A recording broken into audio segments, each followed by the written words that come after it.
जेव्हा ती तुम्हाला इग्नोर करते, तिने मेसेज पाहून न बघितल्यासारखं करणं, तिच्या अवतीभोवती असूनही तिचं तुम्हाला अस्तित्वातच नसल्यासारखं वागवणं, हे खूप दुखावणारं असतं.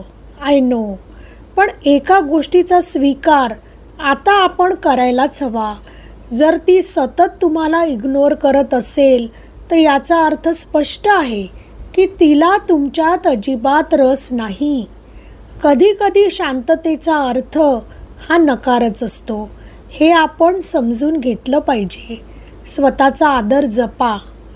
तिला त्रास देणं थांबवा. जेव्हा आपण एखाद्याच्या मागे विनाकारण धावत राहतो तेव्हा आपल्या प्रेमाचं रूपांतर त्रासात व्हायला लागतं. आपल्या प्रेमामुळे कोणाच्याही चेहऱ्यावरचा आनंद हिरावल्या जाऊ नये. अगदी स्वतःचाही नाही. हट्ट सोडा हा बालिशपणा आहे. मला तीच पाहिजे हा हट्ट लहान मुलासारखा आहे. प्रेम जबरदस्तीने किंवा भीक मागून मिळत नसतं. तुम्ही तुमचे प्रयत्न मनापासून केले ना, तरीही समोरून जर फक्त दुर्लक्षच मिळालं, मग आता जरा थांबायला शिका. एक गोष्ट नेहमी लक्षात ठेवा, या जगात माणसांची कमतरता नाही.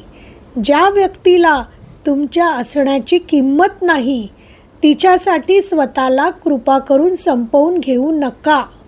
प्रयत्न करणं तुमच्या हातात होतं. तुम्ही ते प्रामाणिकपणे केलं. पण जर प्रत्येक प्रयत्नानंतर फक्त इग्नोर होणंच नशिबी येत असेल तर स्वतःचा स्वाभिमान जपा आणि तिथे जरा थांबा.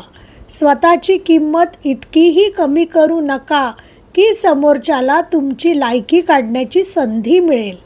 तिचा विषय आता इथेच सोडा. स्वतःवर प्रेम करा आणि पुढे चला आणि स्वतःची कृपा करून काळजी घ्या.